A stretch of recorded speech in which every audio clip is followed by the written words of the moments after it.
practice was actually better than the first couple. I think it took a little while. I know everybody talks about rust or whatever, but just getting back out there and getting the swing of things, and especially with the tempo of our offense, for us to get back on pace and getting that where we wanted. But today was a lot similar and closer to a game, and it was good to see. Guys were flying around, and they were really attentive, and it was really good to see the execution part of it. How different is it when you have so much time for a game and you had some time off and those things? How different is that when, obviously you prepared for bowl games before, but this is still a little different? Not when you got Gus Malzahn. It's probably a little worse because it gives you more time, gives him more things to look at. Really what you have to be careful is not trying to do too much. That's probably the biggest problem because, you see things, you want to do it, but how much can they retain and how much can you rep in time to make sure that they don't make mistakes when we get to the game. And but as far as the layoff and all that, I think the biggest thing is the team that manages the decision making between now and then, whose guys will be on their team by the time you get to the bowl game, who's not going to be on the bottom of that ticker, who's going to make sure that they're making good choices when they're at home and not here with us and things like that. I think that's going to be the big difference, and it may be how much an offensive lineman eats when he's not around you, because obviously Coach Grimes is on top of it every day, but when they go home for Christmas, who's really going to push away from that turkey or from that, pie? Those type of decisions, and what we refer to them as imposters. Everybody's imposter is different. Whatever affects you or what your imposter may be different than his, but you have to make sure that your decision-making, your choices, is something that's going to help you win this championship. If you're not doing that, then you're probably setting us back.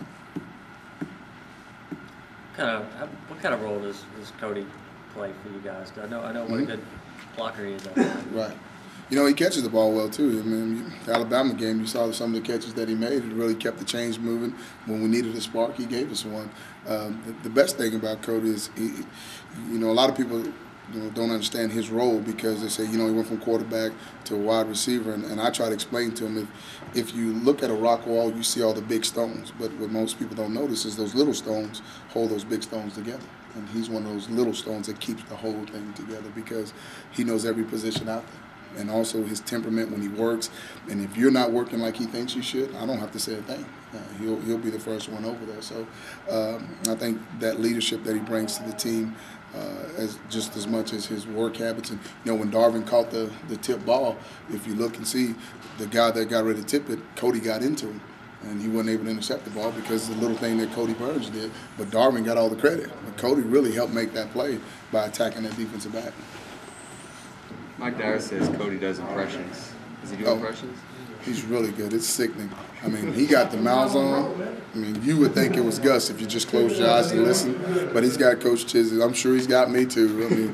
If you got a role on this team, the best one he probably got is Yox. He don't want Yox to find out, though. I'm sorry, Cody. I'll let out the bag. But no, he's really good. His personality brings a lot to our room, to our meeting room, and he's fun to be around. He really is. But he also understands when it's time to work. It's time to work.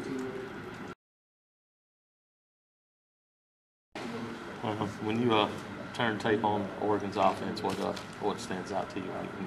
What jumps out to you? Right? Oh man, a lot of things. They are as fast as anybody we've played.